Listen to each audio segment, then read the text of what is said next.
Which side? Right. So my first one was with them. Oh, exactly. I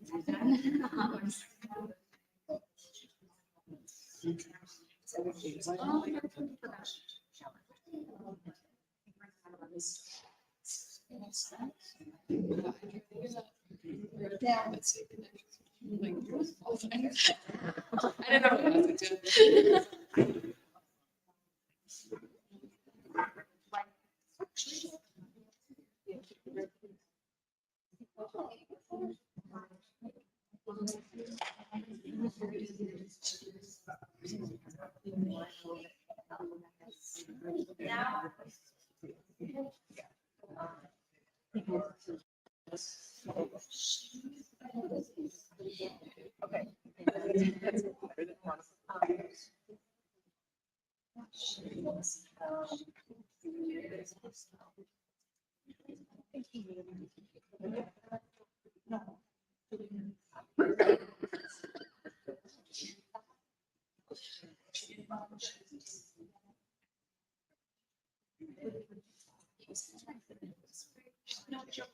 Well,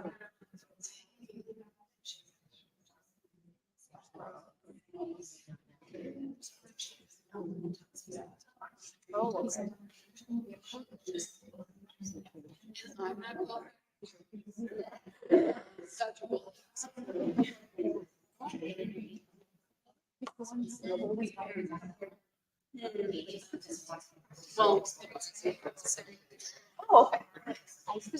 Yeah.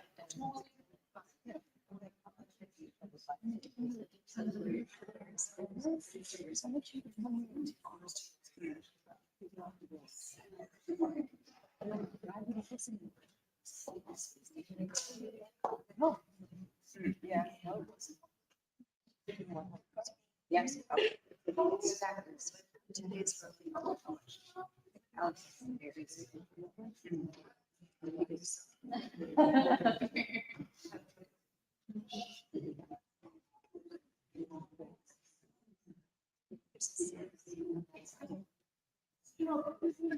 Yeah, it's probably, but at least we're doing it. Good evening, ladies and gentlemen, and welcome. I do want to take a few moments before your actual event begins, just to let you know that the building and the auditorium that we are currently in were both built in the 1960s. We take great pride in both, and we work very, very hard to keep them clean and to keep them safe. Unfortunately, we have been burned on that in this auditorium multiple times recently. And we have adopted a no food, no drink policy in this auditorium unless it is bottled water.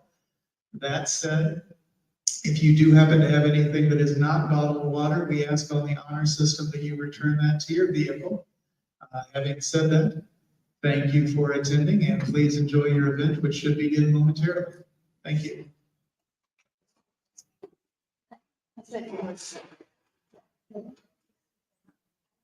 Oh, right.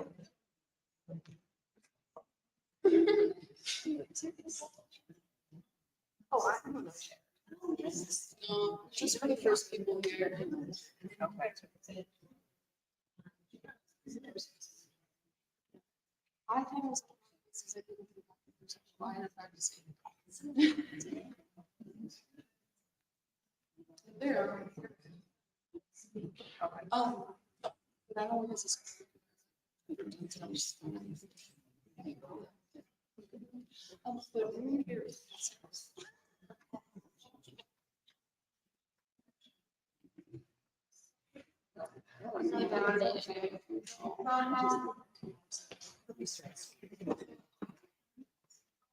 Oh, so.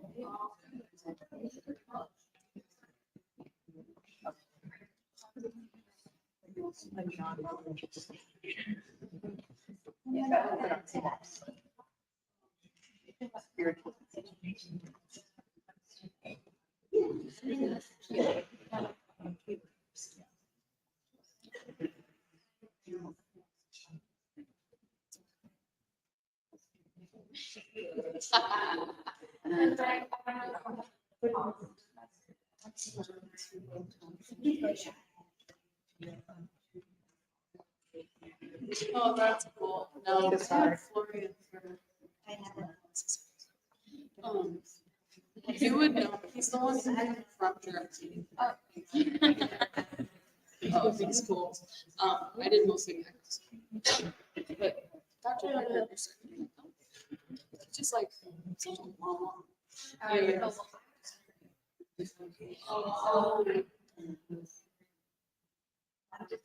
And you were there for 3 years. Like, yeah.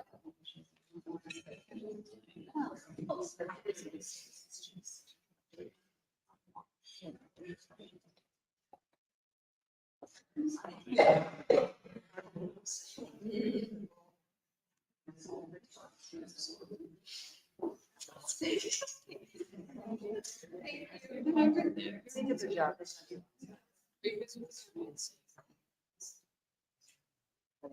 Resources.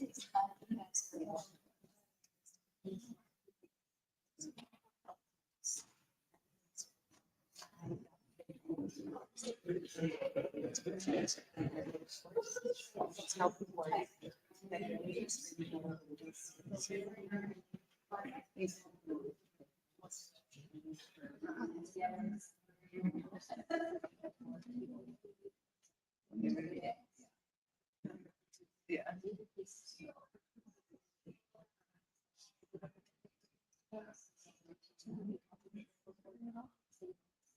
Get Thanksgiving off.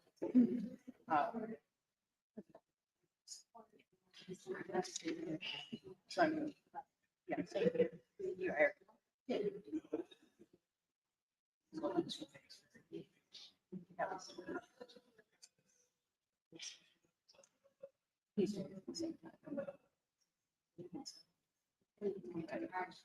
Determine exactly what. I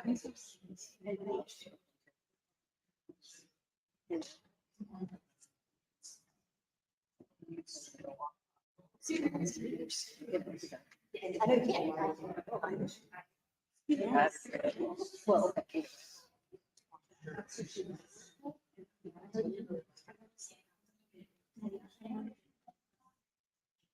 So like the rest of the students, the bike.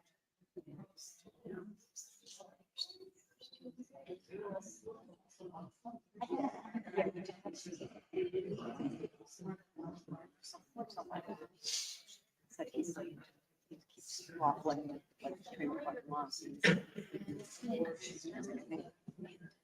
could see himself in the souls and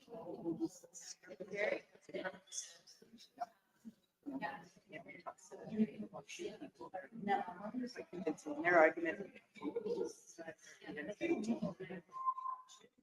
Yes.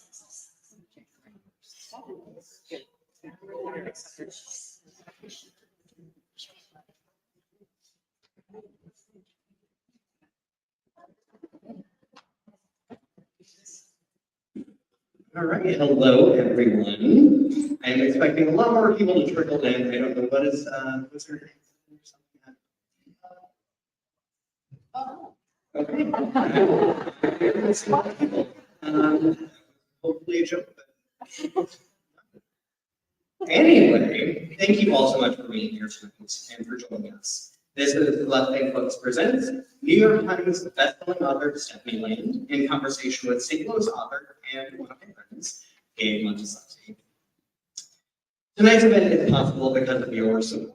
When you support Left Bank Books, your money goes directly into the local economy. It helps us keep our bookstore open, and it also helps keep the streets paved, the library is funded, your parks free, and so many other things making St. Louis a better place. I would like to thank you all for shopping local and for supporting this event. It's wonderful to have you here. We also want to welcome our virtual audience. Hello, virtual audience. Thank you for joining us. I am Shane Mullen. I'm the event coordinator for Left Bank Books. I help produce our hundreds of author events each year with a fantastic team here in St. Louis. A lot of the team is here tonight. So be sure to thank anyone you see from Left Bank Books for all of the hard work that we have done this fall. We have put on some wild this fall, and I'm so happy to be almost done for the year. We do have a couple of events that I wanted to mention.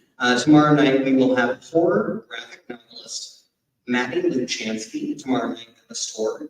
Maddie will be in conversation with St. Louis author Estelle Coney and Phoebe Santaya, who used to work at the store and is a graphic novelist. We also have Heather Cox Richardson, and that is going to be in cooperation with Washington University on December 4th at Grand Chapel. And be sure to keep an eye out for all of the incredible events that I'm working on for next year. We do have some really nice names coming through, and I may be biased because I get really excited about books of all types. But I think there are going to be books that will really excite you as audience members for next year. So keep an eye out. And if you aren't on our email mailing list or social media, be sure to get signed up for both of those. And now, about tonight, which I have read, is phenomenal. We were in for a wild ride of emotion. You are in for a human experience that is unlike any.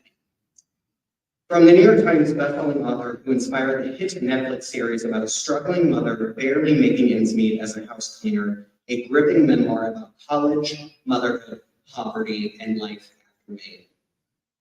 When Stephanie Land set out to write her memoir, Maid, she never could have imagined what was to come.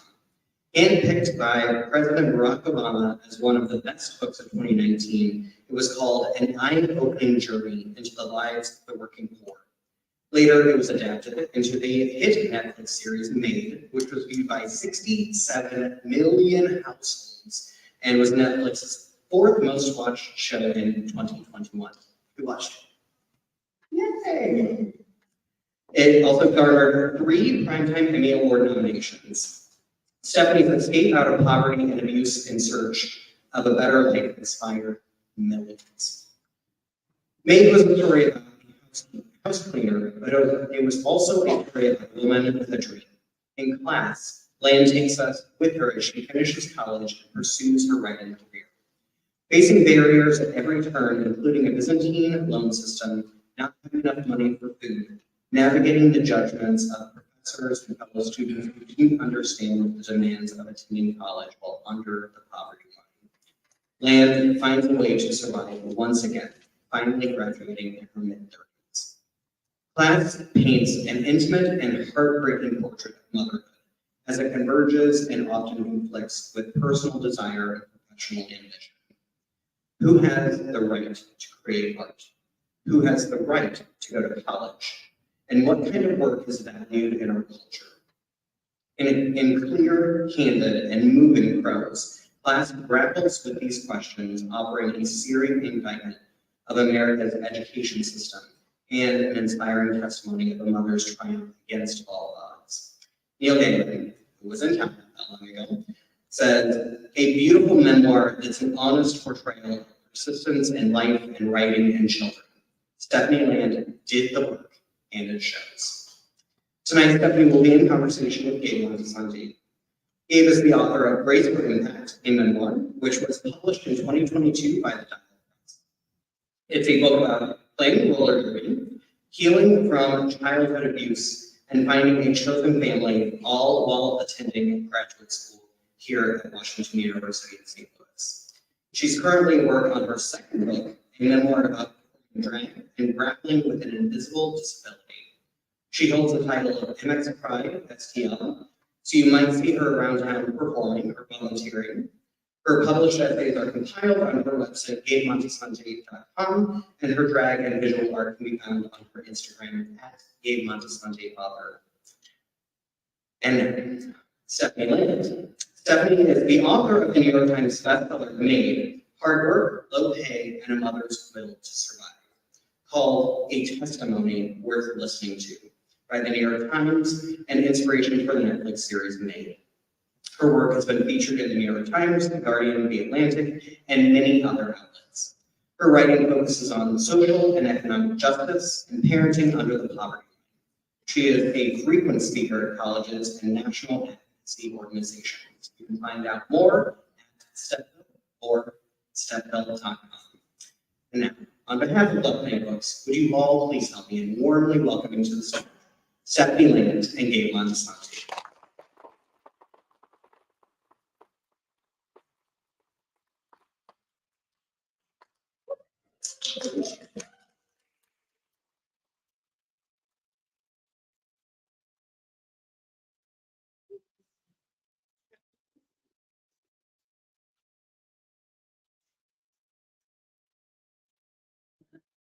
Thank you so much for being with us today.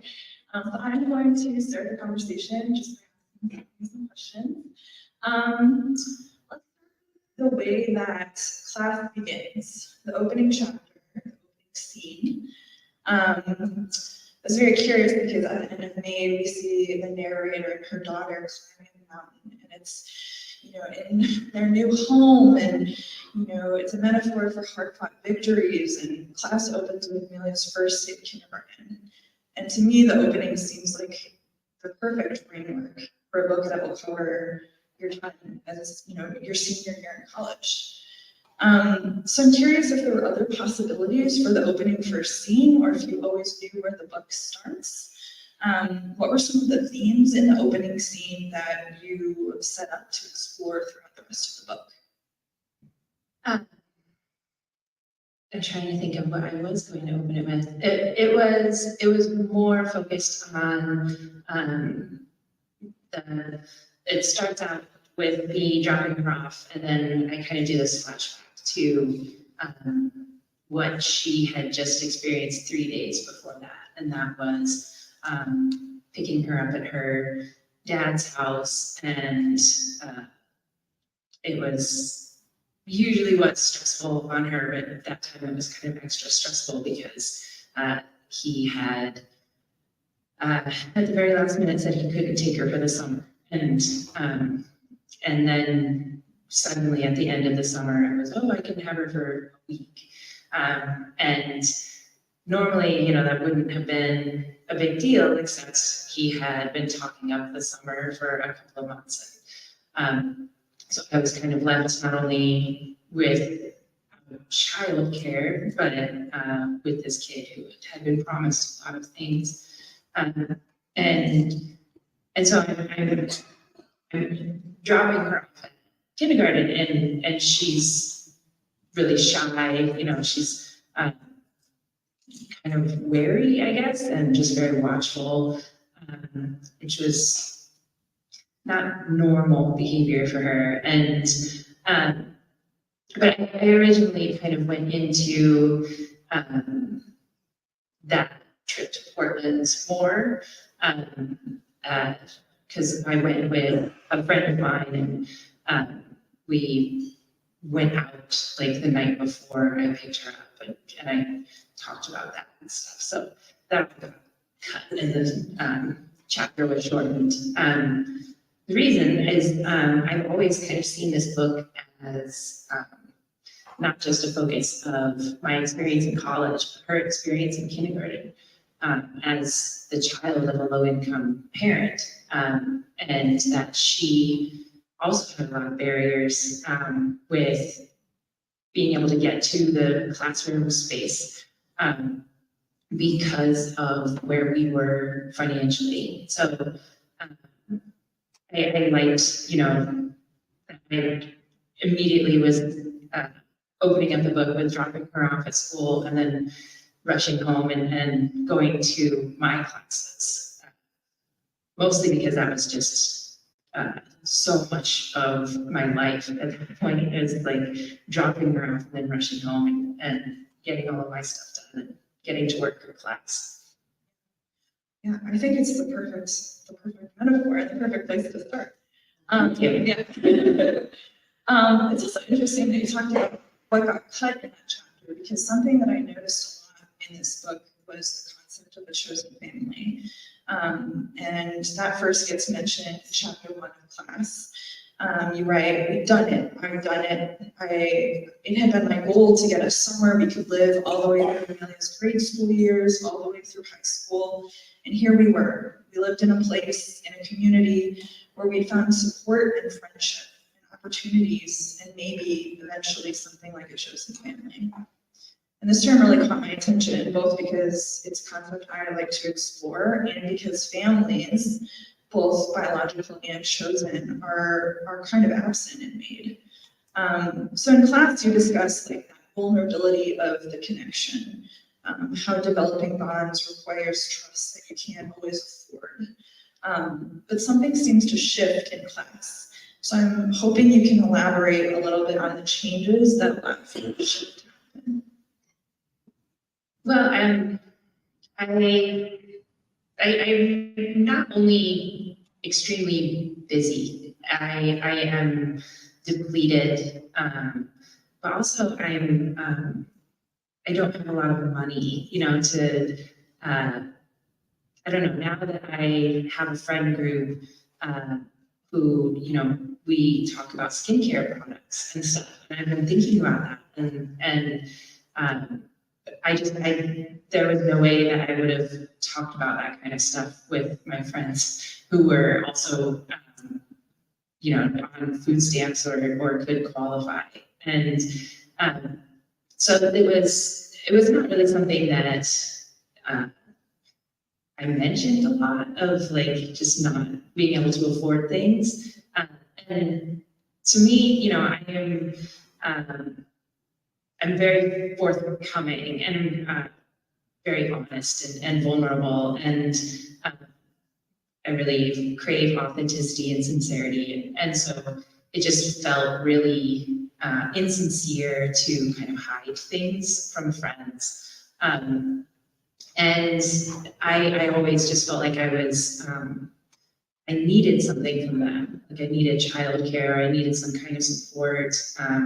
I was really stressed out about something, but I didn't have the capacity to give that back when they needed something. And so as this year progresses, I'm going to school full time. I'm trying to work. I would stack my classes on Tuesday and Thursday so I could work part-time on Monday, Wednesday, Friday. About like a month from the opening scene, I get pregnant with my second daughter, who is now 9. And I think that really solidified my need to just kind of hide, because I didn't really feel like my friends were all that approving of, me deciding to go forward with this pregnancy. I assumed that. And I felt like it was something that I probably shouldn't be doing, or that society in general would not approve of me to do, just because I was already a single mom on food stamps, and now I'm having another baby who there will not be a father involved. And so I started to hide and isolate myself more and more, to the point where when I was talking to a friend of mine who is in the book, we went out to lunch to kind of reminisce about that year and like, oh, do you remember this one kid that was always saying these really weird things? And he said, like, I don't remember even seeing you in second semester. And I said, Reed, I sat right behind you in class. Like, we had the same class together. And he didn't remember me being there. And that made a lot of sense to me because I put so much effort into trying to hide.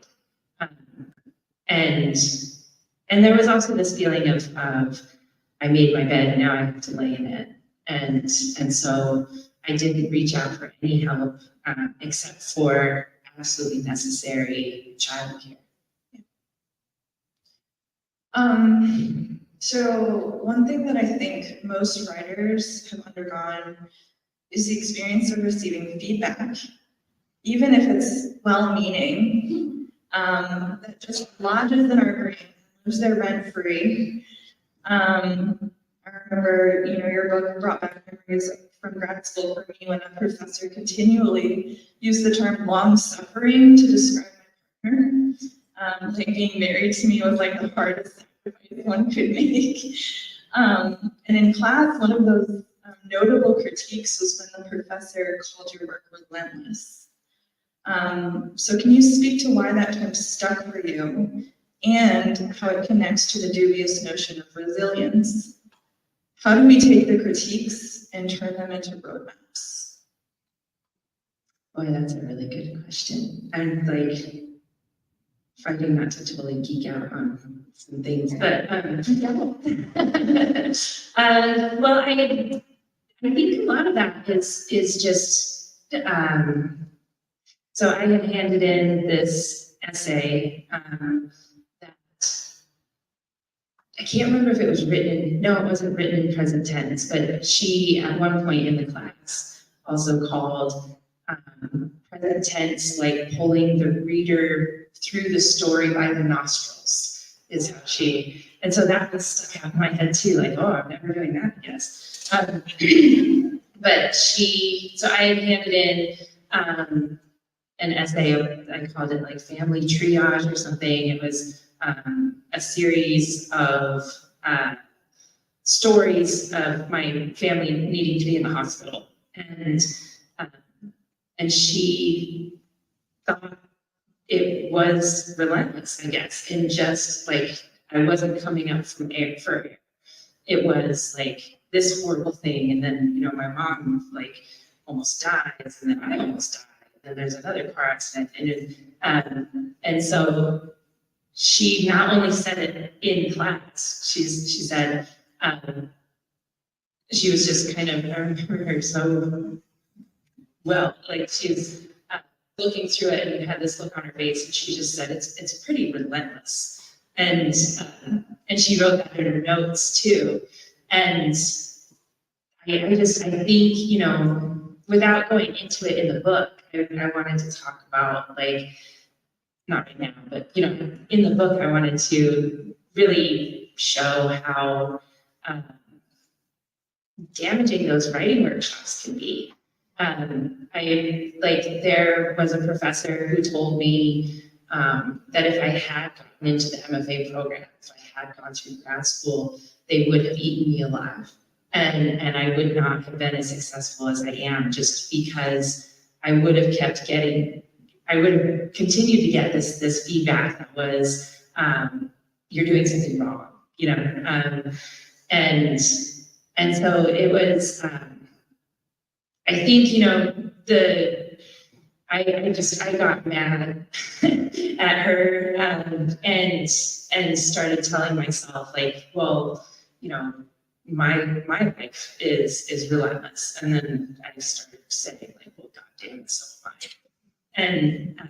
And so it was just kind of this like moment, like whenever she walked into the classroom from then on, and just trying to work twice as hard, I guess. But that just kind of made it more upset. You made it the limit, though. Another kind of craft question. One thing I noticed a lot throughout the book, very effective way in which you pose questions. not only to the reader, but also it seems to yourself. So, we're talking through big issues in the book. One of the most effective pieces of information and advice I ever got was that there's immense power in not knowing, and that uncertainty can fuel us both in life and on the page. So here's a quote, class. How was I supposed to feel good about getting any kind of degree after I was denied money for food? On the other side, I hated the whole argument that I tortured myself by returning to it. How could I be selfish for getting a 4-year degree at a state college? So this is a question about using questions in writing. Why are they necessary? Why do you use them? And can you speak to that a little bit? I think with this book, I worked with a ghost editor who was really fantastic. And she brought out a lot of those questions just in her editing process. And I kept them, because there really was this moment of inner reflection. It was constant. It was constant doubting myself. It was constant, like, God, what am I doing? Like, what am I doing here? Because it was like every time my car would break down, I would question all of my choices on going to school. Every time, anything happened, it was like, why am I doing this? And I had to go through this whole thought process of not necessarily pros and cons, but just like reassuring myself, like, this is the why. This is why you're doing it. And so in the book, I kind of wanted to like really bring people into that struggle of I don't really like the term imposter syndrome or something like that, but just feeling so not just undeserving, but like really questioning if you can even take up space in the classroom. Like I didn't feel like I was even supposed to be there. So and never felt like I deserved it or like I was even entitled to it or anything. It was like, am I even supposed to be here? And so I liked those kind of pauses. I mean, people with memoir, they really want the writer to, kind of do this inner thought process of like, well, I did this and then this is why. And I don't like that. So, I mean, it's probably upset the people on Goodreads, but like, I don't, I really tried to stay in character in the moment and maintain this kind of really stressful, high stakes questioning myself. Yeah. Well, it's the authenticity you were talking about earlier. So this, I think, is a really important question. To me, and it relates directly to what we were just talking about, the brutal honesty in class, the lack of sugarcoating, beating around the bush. We learned right from the beginning of the book that you're not in college for the same reason as many of your peers. So I kind of was wondering what you were imagining when you were writing. Were you, in terms of audience, like, were you imagining that this book reaching people, as described in the acknowledgements of people maybe who had similar situations? But I'm also wondering if you ever thought about this book, oops, is it still going? Reaching people who had a more like so-called traditional college experience of parties and kind of a carefreeness of, parents who can pay tuition and what do you, people don't have to worry about living and feeding a child. What is your ultimate wish for the way that they receive your book? The people who can afford to buy books? Yeah. I always hope for empathy and a little bit of less judgment, especially on single moms and just moms in general. I think there's so much pressure to completely dissolve into your offspring, like, and that just becomes your whole identity and your whole entire world, and you know, you can't really have anything outside of that. And I have never been like that as a mom. You know, it was very much, you know, fighting for my own identity and holding on to that. Like I would never put like Amelia Coraline's mom in my Twitter bio or something like that. And so like when I don't know, when I was trying to create that in the book, it was more of, I think, you know, I didn't really want to challenge the way that people think. It was, I think, you know, the more honest you are, the more you capture people's attention. And so I did that, you know, just maybe a little bit for shock factor. There's some pretty spicy scenes in there. But I also, you know, the more honest you are, the more you connect with people, the greater chance that you are really speaking to the core of a person who has experienced it as well. And I think there's a lot of universal stuff that happens just in being a parent. And so, you know, while I hope that, you know, it reaches the random market, you know, the suburban white woman, you know, who is like, who publishers market for, like, you know, that's great. But I really wanted to reach the people who saw themselves in the story and who felt validated. But that does mean, you know, it's usually a population of people who can't afford to buy a hardback book. So I don't know, like there are some things that I could like say I'm really hopeful, you know, that it'll change, whatever. But like I'm almost a decade into writing about poverty and talking about it all the time. So now it's just I want to reach the people who need to feel a little bit less alone. It's so real. Yeah, it's beautiful. There's a very visceral worry that the narrator contends with throughout the book. And I think it's something that a lot of humanities majors have to hear over and over again. Comes up bluntly for the first time on page 21 when you ask, who the fuck am I to get a Bachelor of Arts in English?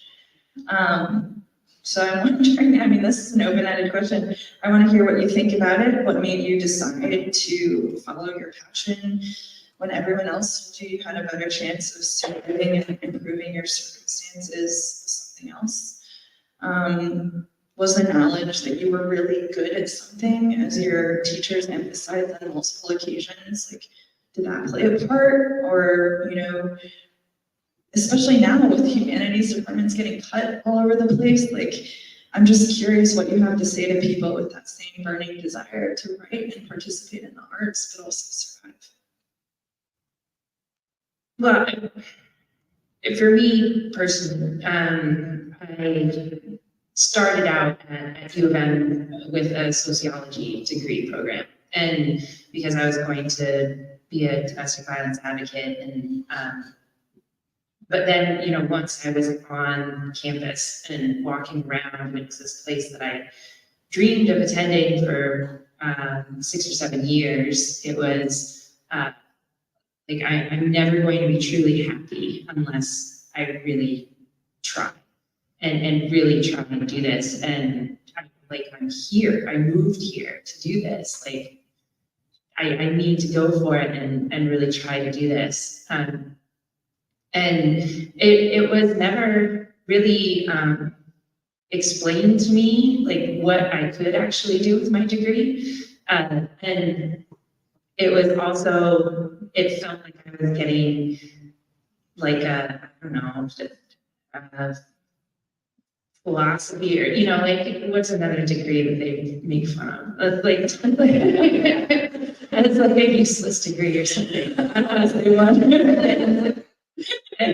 But I mean, it kind of felt like, you know, And the professors would say, and this was, I still had a flip phone during this time. So it wasn't like I was constantly taking in content. But they were trying to say, like, every time you log onto the internet, you are taking in the work of someone who probably has an English degree.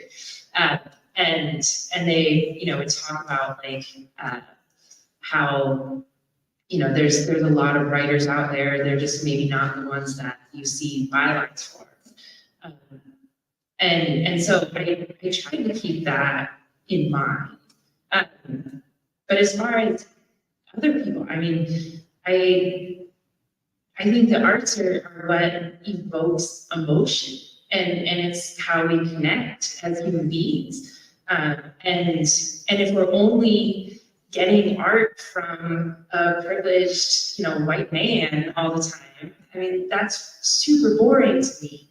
And it's like it's the same story over and over. And so I think having art from people in the margins, people of color, people who have lived experience in the margins, that is, I think, a more realistic representation of our country. And it's beautiful. I mean, because you are able to have empathy for people, and that, I would hope stretches over to compassion for each other, and understanding and community and all of these things. But art, writing, it's so unaffordable. I mean, even the time that it takes to think about what you're going to create is expensive. Just because you have to put yourself in a space where you can create something. And that to me is a tragedy. I think the more art we have, the better. That was perfect. I love it. Thank you. Yes, especially the part about compassion. I mean, I just feel that so acutely. So, this is a lighter question before we open it up to the audience Q&A. But, and I don't think this spoils anything, but one of the things that I love the most in this book was your description of some of the assignments you had to contend with to get this BA in English. I mean, there's all the typical canonical works of literature you have to read and parse through, but there's also descriptions of creative writing assignments that just cracked me up. One in particular was a fiction assignment where you had to craft a story, or you decided to, about a wedding DJ who could determine the success of a people's marriage based on the songs that were played at the reception. So obviously playing that early Taylor Swift song about Romeo and Juliet, maybe that's a bad omen, So can you talk to us about some of the reasons that you decided to include those little moments of just kind of the monotony of going through and just fulfilling assignment after assignment, and even some of the humor in doing that? Well, I really wanted to show just that I was very much a college student. And that meant, I mean, another thing that I had to do was the police blotter. Like, I had to find short stories, like those were my writing prompts, was local police blotter. And I had to write something about like something really boring, or I don't know. But those were, I forget what I think I called it in the book, like that time that I had on campus between my morning and my afternoon class over a lunch period it became a sanctuary for me. And it was the time that I could kind of riff off of the person that I was sitting with, who was also in the same class, and go back and forth about discussing what songs should be the ones that are the bad omens. And because so much of writing is doing that, is, kind of talking through an essay, and, well, and then like, I think I need to do this, and I don't know if it stayed into the final draft, but I mentioned that becoming a freelancer, that was basically what I did for pitching essays.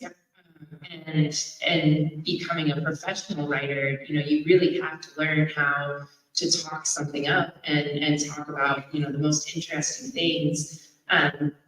But I also, there were like, I don't think I was as hard on my required Shakespeare class as I could have been. But I mean, I just found that just ridiculous. I mean, it was a class that was Monday, Wednesday, Friday, so that was the day that I was usually working. And it was in the middle of the day. I couldn't schedule a house before or after. And so I had to quit working pretty much in order to take this required class. It was like down to the final semester. And, like Shakespeare's fine. Like, he's not like great. I mean, like, whatever. Like, I didn't really see a lot of the point in it. Like, that was just one of the classes where it's just like, and you just kind of have to get through it. But I am kind of thankful for that class because I had to sit down and churn out 10 pages about this boring thing, and I had to produce, I had to turn it in the next day, and freelancing, that really trained me for times that I had a deadline and I had to write something about, the best razors to shave your legs with. And, like just these little freelancing assignments that I was making $25 off of. But I had to get through it. I had to make it interesting and it had to have a beginning and an end. So college might not have taught me how to write professionally, but it did teach me how to write about really boring shit well.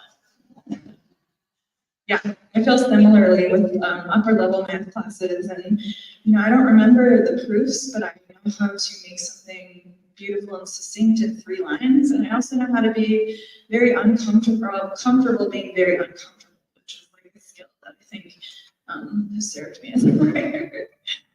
So it's those skills. Shane, where are we with time, and do you want to start the Q&A? 47. Okay, sure. Are you ready for some questions, audience questions?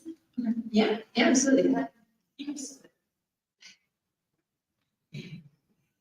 Sitting or standing? Standing. Whatever you want. Hi. I need to say, I'm not a stalker, but I'm a super fan. I was telling my friends here that I flew in from LA to see you tonight. Here. I'm really humbled to be here. It's not about me, I just need to say like, really, really happy to be here. But I have a question. And my question is about your life now. I do follow you on social media, and I get a sense of, for a lot of us who grew up in scarcity, it's so hard to find the balance between I want to be good with money and yet not crippled with fear all the time, right? And so I'm wondering about how you manage your life that way, because I don't know what authors make, but I'm thinking food scarcity is probably behind you forever. Really not, really not. So I'm talking out of my, I don't know that. I would just never say that. Okay, I understand. Although, save some money. But, so, I mean, that part of your adjusting and just the fact that you're not in the same kind of fight or flight all the time. Just if you can give me a sense of how you shifted into this phase of your life with your family. You're not a single parent anymore. You own a home. Just if you could give me a picture of what that transition has been like. I know it's super personal, but so is all your stuff, so I feel like it's fine. Thank you. Well, I mean, I am in flight or fight mode right now. I mean, public speaking is very taxing on me. it has actually put me in the emergency room. And so my job, you know, I used to say that my road to success was paved by panic attacks. And that's not an exaggeration. I used to have one every morning when I woke up, on book tour for Maid. And then, I mean, Maid came out just 3 years after I was off of food stamps. So I, you know, wrote my way off of food stamps and got this book deal, and I had no time or even knowledge that I needed time to process anything. I mean, it was still very bewildering. You know, I learned that I became very good at dissociation, and that has become my coping skill, which I now don't really have any control over. It started off as like I would be home with my kids, and then suddenly they would fly me to, you know, New York or wherever, and it was like up in the clouds, you know, like I kind of imagined this whole other reality, or that a part of my life that wasn't real. And so the success kind of became this thing that was never real to me. The social media stuff, you know, the numbers, the views, like all of that, like doesn't really compute to, you know, like actual people, you know, like mostly because I just can't think about it, or I would never post anything. So I think, you know, there was a lot to it, where because it wasn't really something that I felt was solid, I also thought could disappear at any moment. And when I started public speaking, you know, there is they call it a shelf life of a speaker, and the Netflix series definitely made that shelf life longer. Now I have this book, and I'm hoping to, you know, speak to colleges and things a lot more. And but there's still kind of this wariness that, you know, I don't own a house outright, or I don't own anything really outright. And so I'm still going to have to pay the amount of bills that I'm paying now 5 years from now. But all of my work comes from people finding me interesting. And so, like, there is a lot of pressure. I mean, my husband is a veteran and receives disability, and he is the person who stays at home and takes care of the kids and stuff. And right now he's probably actively working on remodeling our basement. And so, I mean, he does a ton, and I wouldn't be able to do this without him. There's still this pressure on me to be the breadwinner. And so for a person, you know, I'm kind of accustomed to being self-employed and creating jobs. But, you know, sometimes I kind of miss working in a coffee shop, or, you know, like having a very set amount of hours, and I can clock in and clock out, and I can budget for that, and like probably trust that it would still be there 5 years from now. And so there is a lot to it that is still, you know, a feeling of this could all go away very quickly. And so I don't really feel a lot of security with that. I think, you know, once you are in a place where you have not just the rug pulled out from under you, but then there's like this huge gaping hole that you fall into, and there is no one there to pull you out. Like that, that really affects you. I mean, I hear from people a lot who have carried the trauma of food insecurity for the rest of their lives. And I have really been able to identify ways that I have done that. And so it's, I don't think I would ever be like, I don't know, feeling like everything was good, because I know how quickly things cannot be good.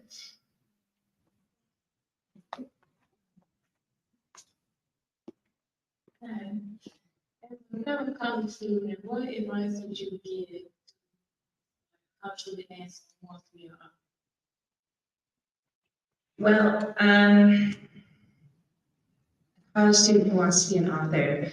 I think, one thing that I did was I wasn't necessarily required to take as many workshops as I did, but I did everything, and did it repeatedly, and I worked very hard, Now that I've taught some classes, I feel for my instructors because they would ask for 10 pages and I would hand them 20.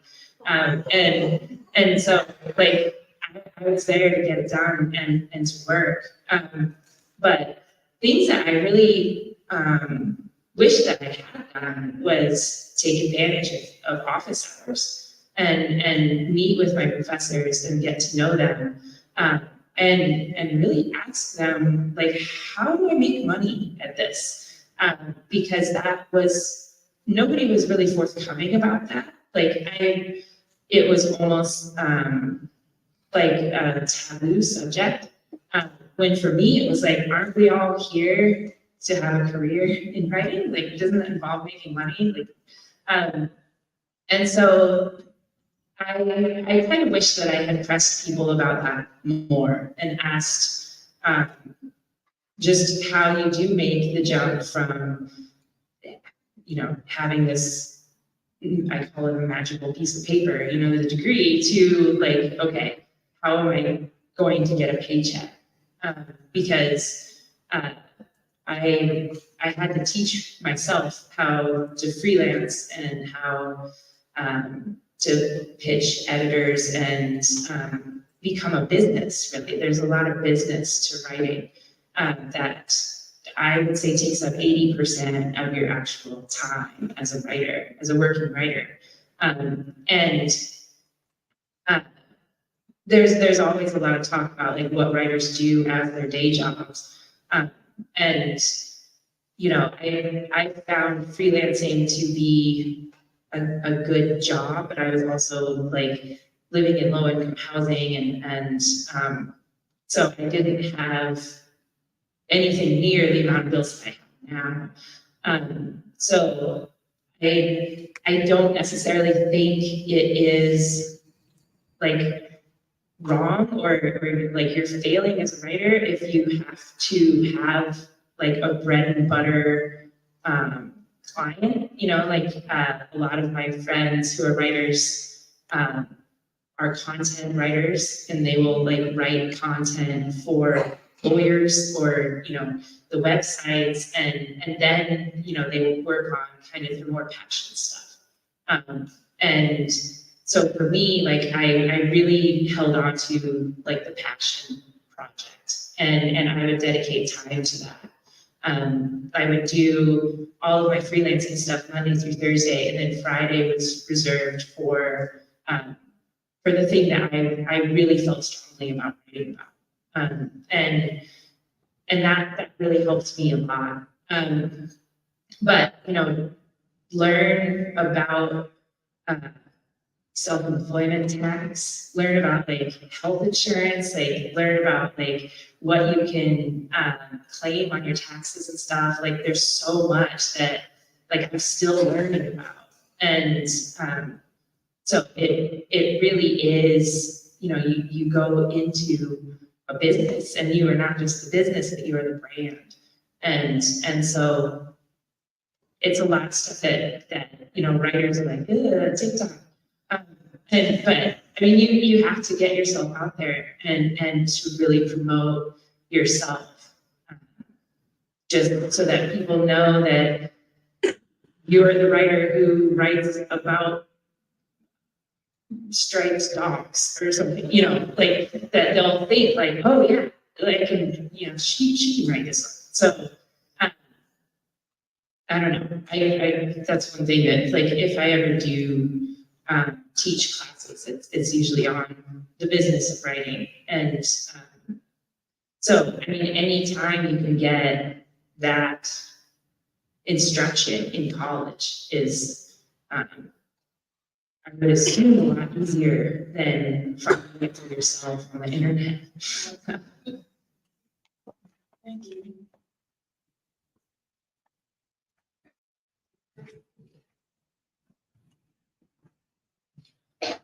Thank you, really fan too, and a lot of issue that really I like really in your book about stigma about being poor, and also I see a lot of when I hear politician, a lot of stigma about that the money that poor people get as a snack or something else. It's basically you support crime or you support all the horrible thing that happened. It's, and I'm not saying that's me. Constantly what you hear, what I hear is constantly it's like food stamps. It's all the crime is because of food stamps. So what people like you who has a voice can do about to change, first of all, opinion of regular people and opinion also of people in Congress? Well, I have definitely tried. You know, and, legislators are like I could never run. There's so much that they are. I don't know. I don't even understand what they're doing. Like, and I'm not saying that just to be funny. It's just like they will say like, oh yeah, I'm really passionate about this, and they'll talk to me about it, and then nothing will happen. It's like, oh well, you know, we're in all these different meetings, and I have to like do this for them in order for them to do this for me, and it just like goes on and on. And I think, you know, where the communities are is in the very small local elections. You know, those can be very impactful just for the people, you know, within a 5-mile radius and how that population is affected. But I mean, as a country, you know, we kind of grown up with the bootstrap American dream myth. And that's always been very purposeful. You know, that's it is basically so that we will always have a population of people who are absolutely desperate enough to do all the jobs that nobody else wants to do. And that means keeping them hungry, keeping them poor, you know, uneducated, and also keeping this thing alive where but if I work hard enough, then one day I'll make it. When that's just not true. You know, nobody can work hard enough to make it when they're not getting paid enough money. Like it just doesn't, the math is just off. But that's never part of it, you know, or that's never part of the conversation because, but then it affects the people who own the businesses and you know, it gets into this whole thing. And I think, you know, what it comes down to is we don't trust poor people with money.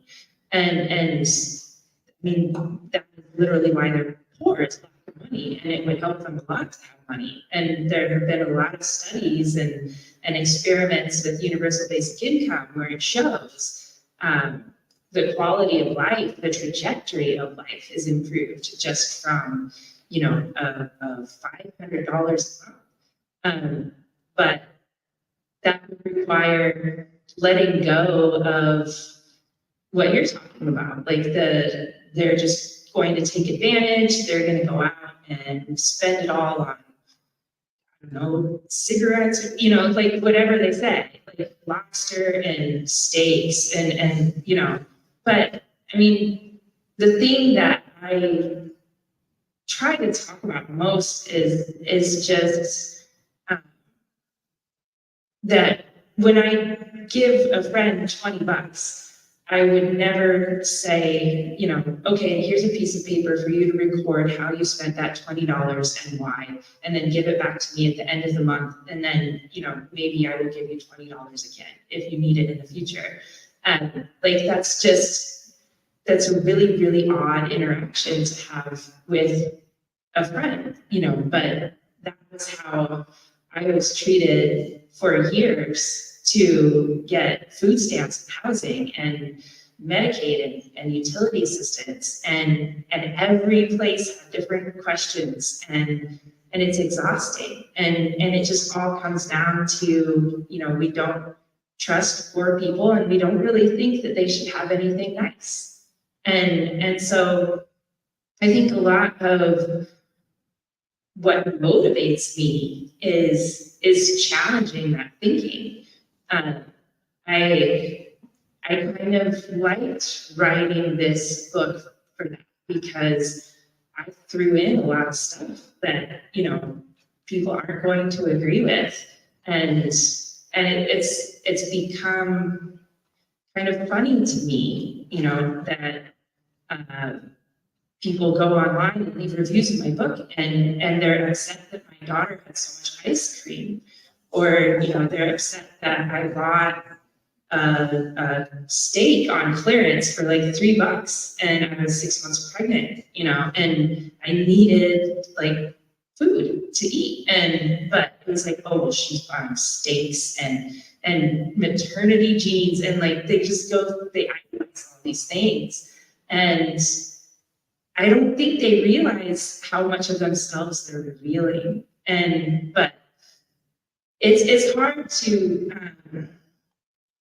live in a world where you know that thought process exists.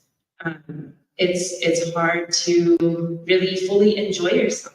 It's really hard to, I mean, it's still hard for me to sit down and not work and do something that is purely for pleasure, where, you know, I can't like work at a moment's notice if I need to by answering emails or texts or something.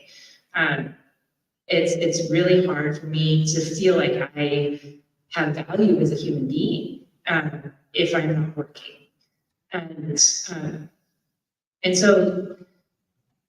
I don't know.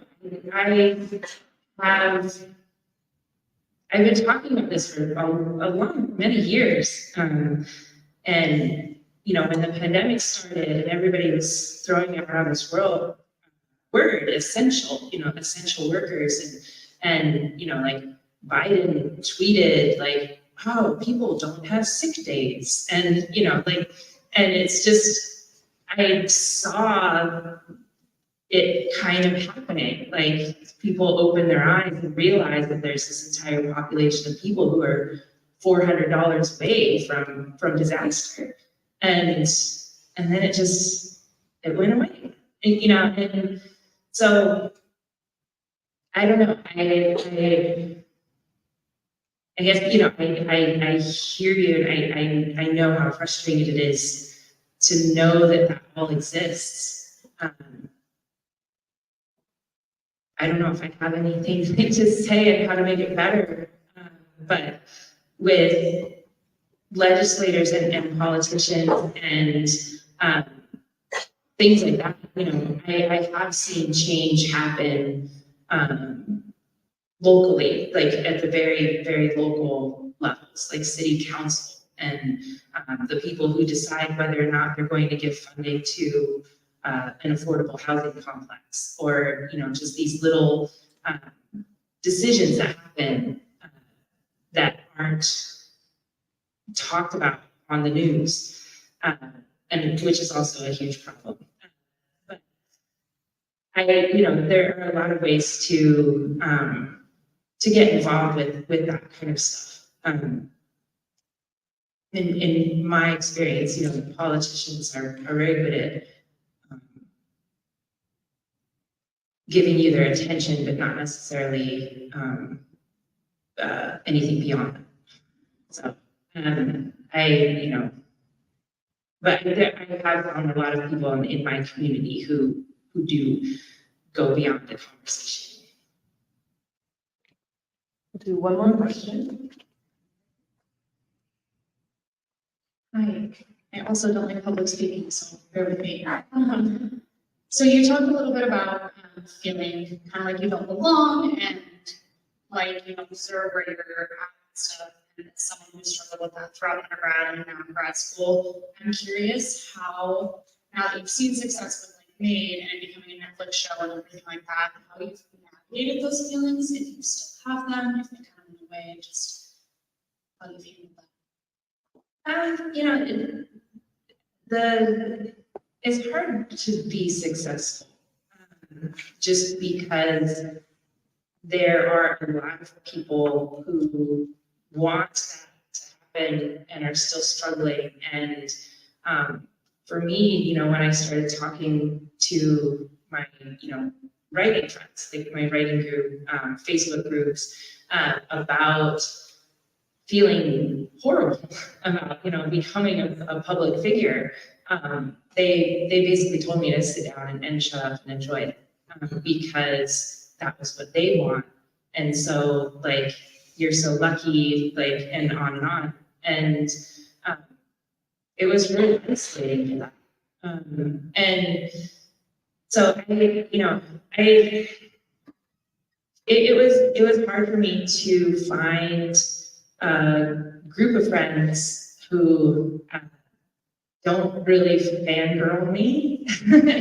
I had a good friend who, every time I hung out, she asked me about like who was going to star me in the series, and I was just like, I don't want to talk about any of that. Like, I'm still the same person I was when we were neighbors in low-income housing,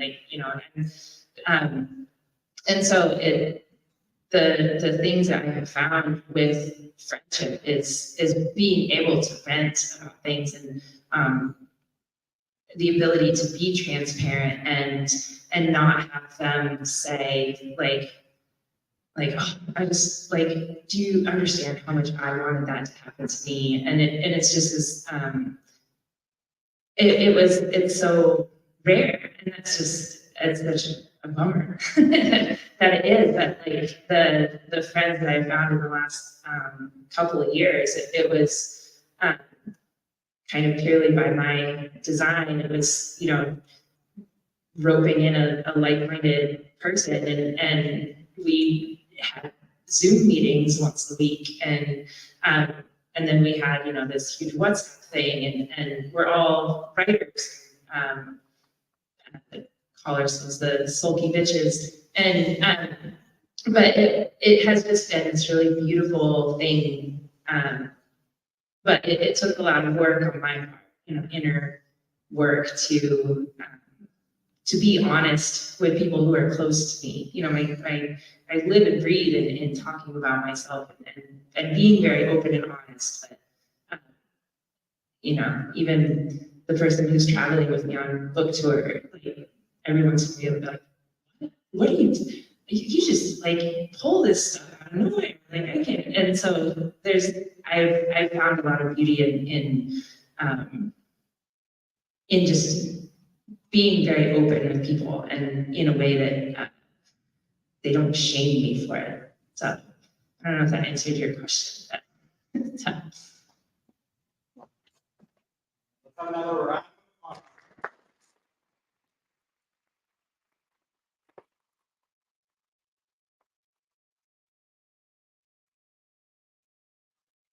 In just a moment, we'll just start the signing in the lobby.